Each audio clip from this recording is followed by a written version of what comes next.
الحمد لله نحمده ونستعينه ونستغفره ونعوذ بالله من شرور أنفسنا ومن سيئات أعمالنا من يهده الله فلا مضل له ومن يضلل فلا هادي له وأشهد أن لا إله إلا الله وحده لا شريك له أشهد أن محمدا عبده ورسوله صلى الله عليه وعلى آله وصحبه وسلم تسليما كثيرا إلى يوم الدين. أما بعد،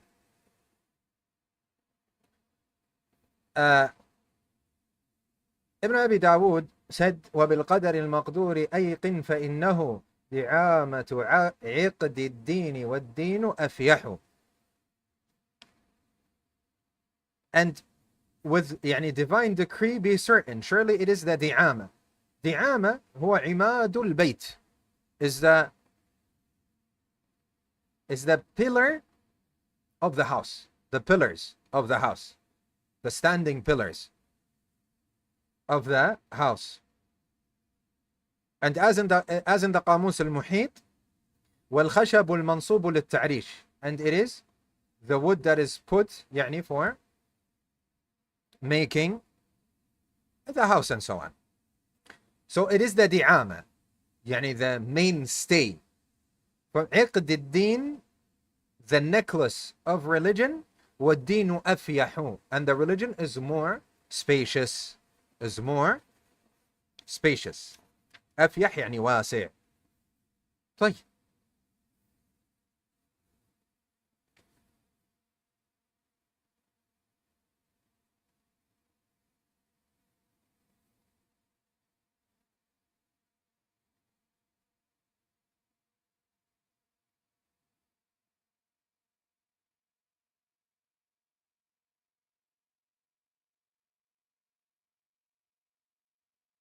we have the word القضاء والقدر. القضاء والقدر. The relationship between them is established. One second, let's see, the Sheikh is quoting whom.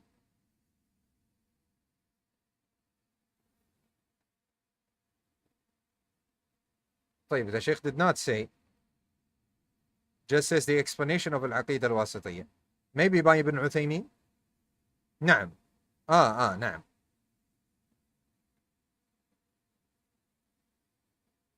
لا, this is Ibn Rajab. Ibn Rajab said what? Ibn Rajab in Jami' al-Ulum wal-Hikam said, talking about the relationship between al-Qadha wal-Qadar. We always hear this, al-Qadha wal-Qadar. Preordained, preordainment and destiny, for example. طيب, the relationship between them is made clear by establishing the following.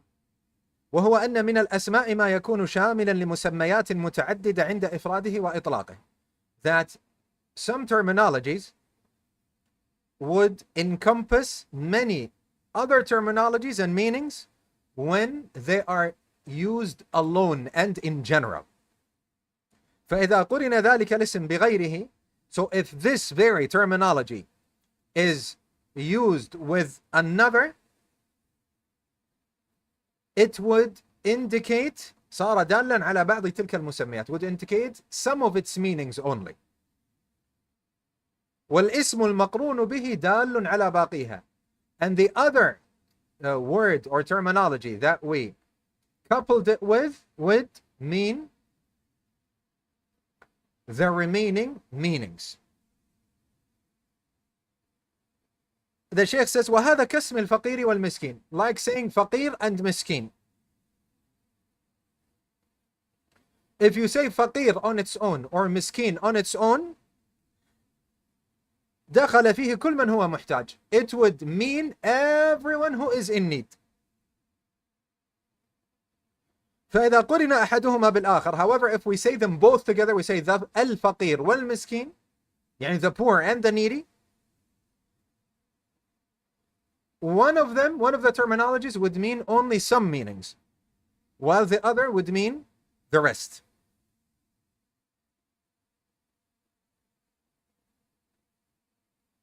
So when we say al-Qadha wal-Qadar, this now Sheikh Yusuf Sakit says, Al-Qadar would mean the knowledge of Allah subhanahu wa ta'ala, the ilm of Allah subhanahu wa ta'ala. Before the things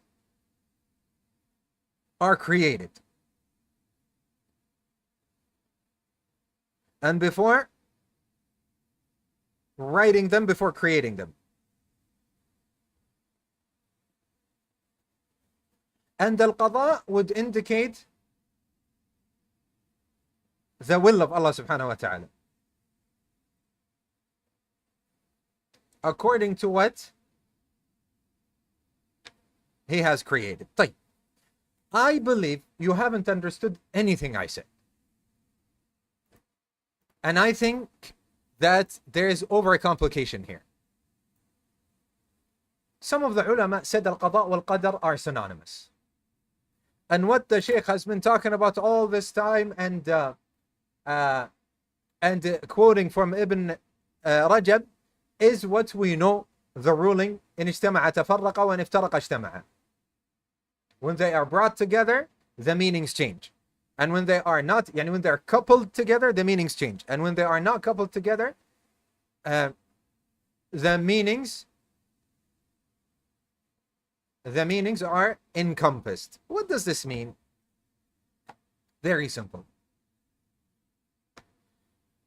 Ya ikhwa, if we say you have to feed the poor, doesn't that mean everyone who is in need, whether he is extremely poor or whether he is needy, he is miskin? Yes, it encompasses all of these meanings. So when you say give money to the poor, it means all of them. We say give money to the needy, it means everyone, even the poor. طيب.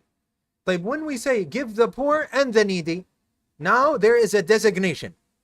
The poor being those who don't even have half of what they need to sustain themselves for a year, and the needy those that have more than half or a half, but it does not sustain them for a year. You see how the meanings now changed? So when we say them together, despite the fact that when we say al-faqir, it means the needy, anta faqir, and everything is in there. Despite the fact that this is what faqir means, when we say and the needy, now we explain al-faqir by what? Only by those who have less than a half. And the needy by those who have half or more, but not that which suffices them. What happened to the meaning here? When we did not mention the needy, the terminology faqir encompassed all the meanings. Everything. Even the needy. But when we mentioned the needy, now the faqir, we do not mention the needy in it. We just say al-faqir, the one who has less than a half. And we explain the needy is the one that has half or more. But if we take away the needy, the faqir means the needy and the faqir. So when they're brought together, their meanings differentiate. And when one is mentioned alone, it means everything. It means everything. It encompasses all the meanings that are meant. Does this make sense? The same way Shaykh Yusuf Sakit is saying, the same thing is al-Qada wal-Qadar. Al-Qada meaning the knowledge, al-Qadar meaning the knowledge that Allah subhanahu wa ta'ala has before creating everything and before writing everything. And al-Qada is the will of Allah subhanahu wa ta'ala and His creation to things. So Qadar is the knowledge of Allah subhanahu wa ta'ala and Qada is His will and creation. And I say, there is no need for any of this. As some of the ulama said, al-Qada wal-Qadar are synonymous, are the same thing, preordainment. But when you read in the books of the people of ilm, they distinguish. And rightly so. They can distinguish and go into these specifications as this is what they see. And some of the people of ilm, they say, no need for any of this. It is al-Qada wal-Qadar are the same. Which is correct, inshallah. طيب.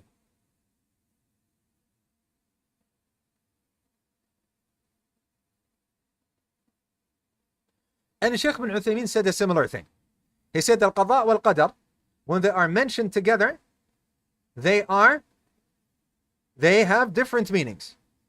And when one of them is mentioned alone, they are synonymous. And this is the qaida. إن اجتمع تفرق وتفرق اجتمع. When one is mentioned alone, then they are synonymous. And when they are mentioned together, then they have different meanings. طيب. This is what Imam Ibn Uthaymin as well said in Sharh al-Wasitiyah.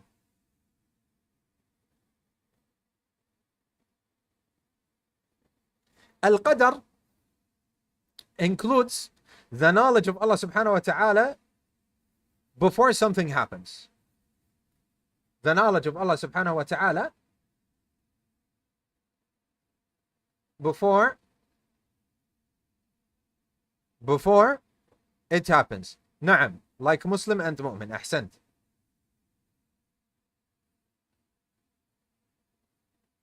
I don't know what the person that sent cinnamon, I don't know what he means. Do we have an admin? Ali.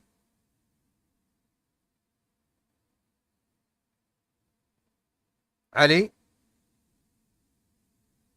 No, Sheikh, I'll check it out. Hey, check it out. If he says, if he's joking or saying something like that, just kick him out or ban him. If he says something else like that. طيب.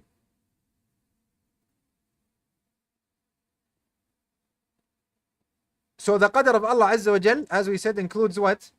Includes the knowledge of Allah subhanahu wa ta'ala and his writing of things. And al-qada, it includes the will of Allah subhanahu wa ta'ala and his creation.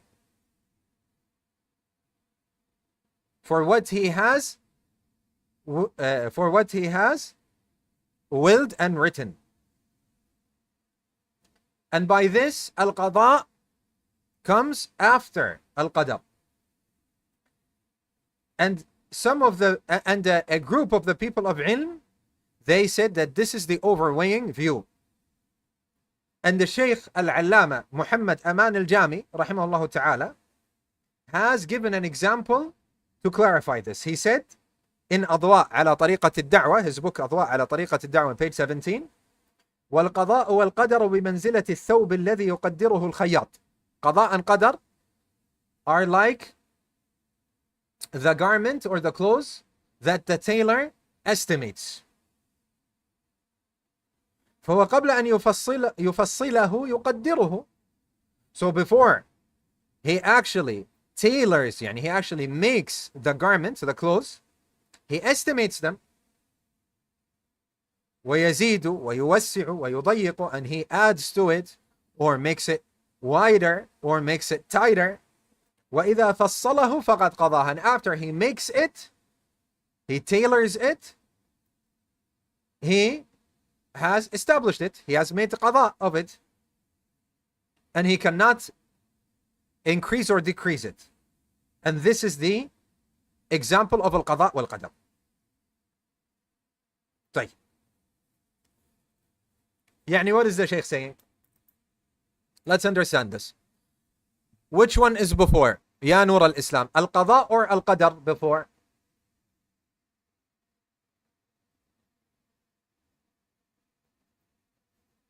Where is Nur al-Islam? Tayyib ibn Munir and the brothers on YouTube. Nur al-Islam says Qadar is before Qada. Is this correct? Pursue Excellence says Qadar. Naam, correct. Tayyib, what does Qadar mean? Who can tell me? It means knowledge. Al-Qadar.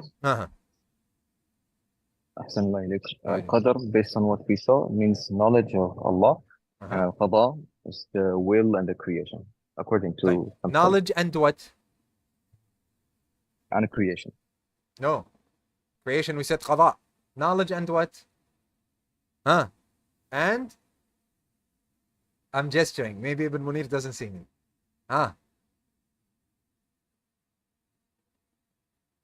And writing. And writing. So knowledge and writing. Because Allah subhanahu wa ta'ala has written the maqadir of everything before the creation in the heavens and the earth 50,000 years. So knowledge and writing, and the qada is will and creation. So al-qadar happens first and then qada. So let's give, what do we say? We say, let's say al-qadar is preordainment. And al-qada is what? Let's say destiny, for example. So preordainment and destiny. This is what Sheikh ibn Uthaymeen said, and this is what Sheikh Yusuf Sakit said, and Ibn Rajab said, and Sheikh Muhammad Aman al-Jami said. And as I said, some of the ulama said they are synonymous. The easy way out is for us to say it is synonymous. But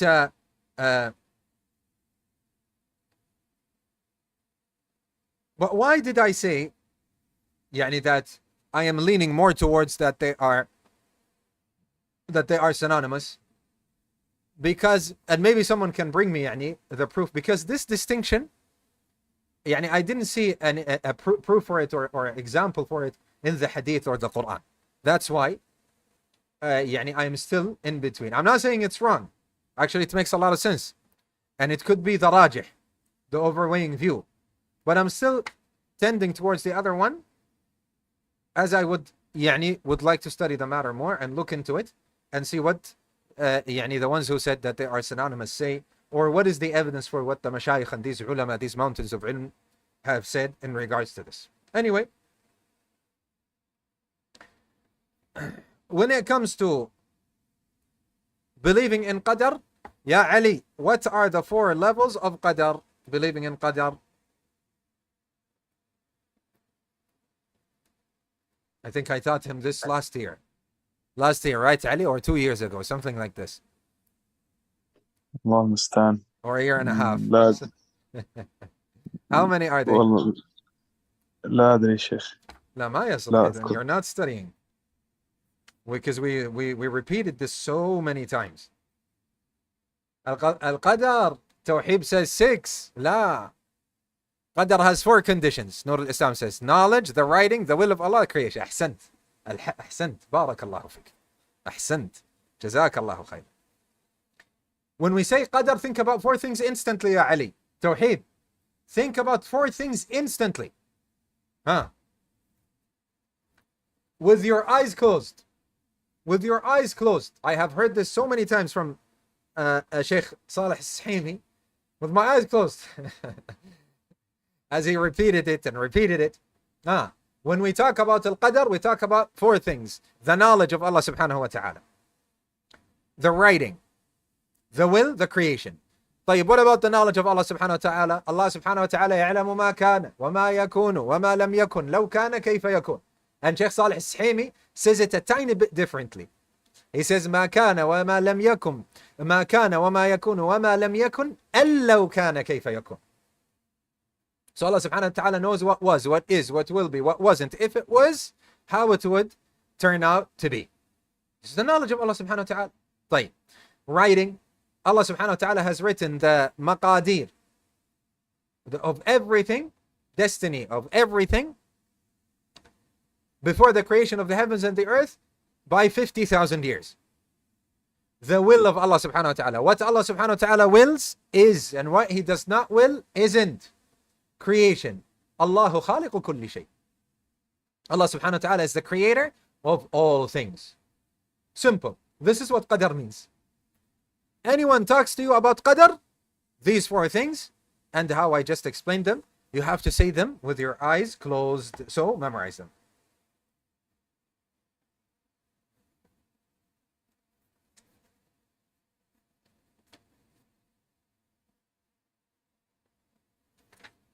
طيب.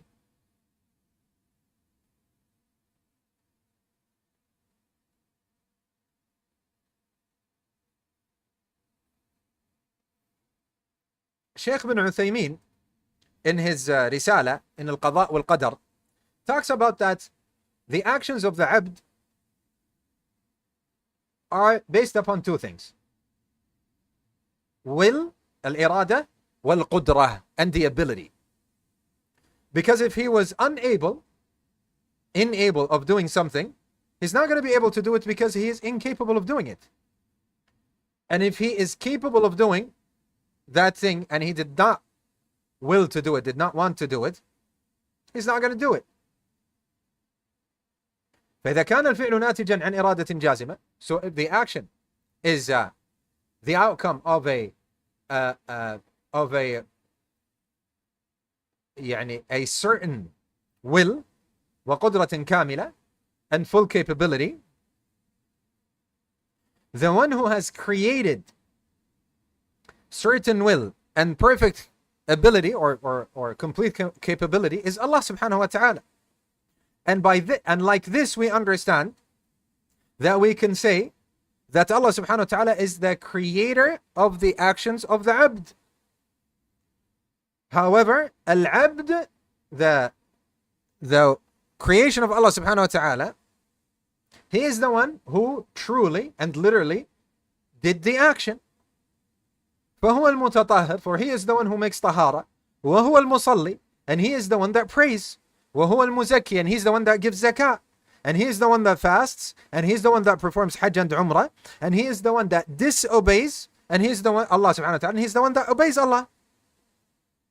However, all of these actions have happened and were established by will and capability that Allah subhanahu wa ta'ala has created. And this is a clear matter, and all praise is to Allah. This is what Imam ibn Uthaymin said. Is this clear? Before we move on. We are on Munkar and Nakir now, akhi, from the two angels of al-Qabr. Is this understood, ya ikhwa, before we move on, what Shaykh ibn Uthaymin said? I want everyone to answer. I'm waiting.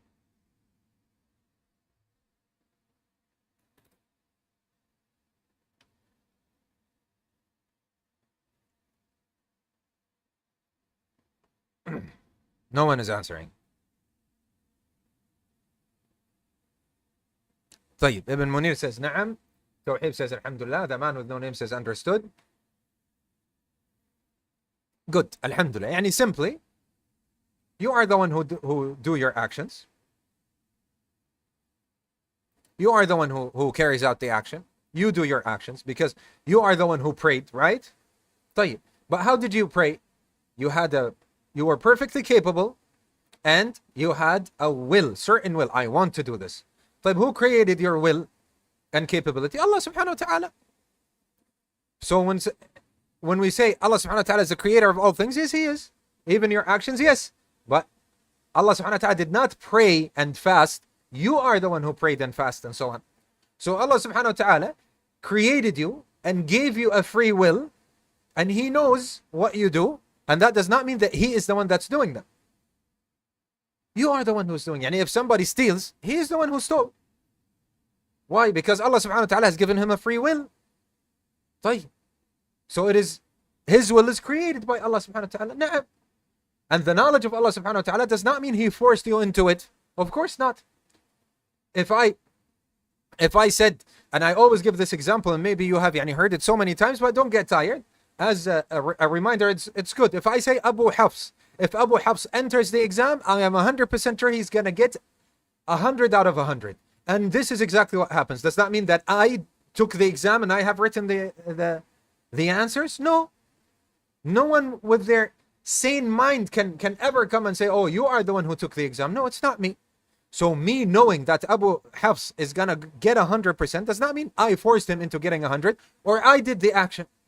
But I know. So knowledge does not mean doing or forcing. Anyway. Then Ibn Abi Dawud said, وَلَا تُنْكِرًا جَهْلًا نَكِيرًا وَمُنْكَرًا وَلَا الْحَوْضَ وَالْمِيزَانَ إِنَّكَ تُنْصَحُ. And do not deny out of ignorance Nakir and Munkar, the two angels in the grave. And not the fount lake, meaning of the messenger, and the scale, meaning in the day of judgment. Surely you are given a nasiha. Do not disbelieve in these things. By the way, ya ikhwa, this is aqidah. These are the matters of aqidah. Some people think that aqidah means the names and attributes of Allah subhanahu wa ta'ala and tawheed only. La. These are only two matters of aqidah. So belief in Allah and believing in the messengers, believing in the angels and in the books and in the last day and the preordainment, all of this is aqidah. So believing in the scale, the fount lake, the Jannah, all of this is aqidah. And what happens after death, all of this is aqidah. Understood? Barakallahu fikum. So it's not just tawheed. And that is why this is my plan. I have, in the tafsir lessons, I have indulged so much in names and attributes and so on. And then in the when we were taking the books of Tawheed, the 3 fundamental principles and the Qawa'id al-Arba and the Usul al-Sitta, the 6 principles and the 4 rules and the Nawaqid al-Nullifiers of Islam and the book of Tawheed, especially the book of Tawheed, we have really taken our time with it. More, I think 40 lessons or so. And afterwards, what did we do? Afterwards, we're taking a general look on all of the Aqidah, which we are doing in what? In the Ha'iyah of Ibn Abi Dawud. Once we finish this and the Kashf al-Shubhat, we're gonna dive inshallah Azza wa Jal into the names and attributes of Allah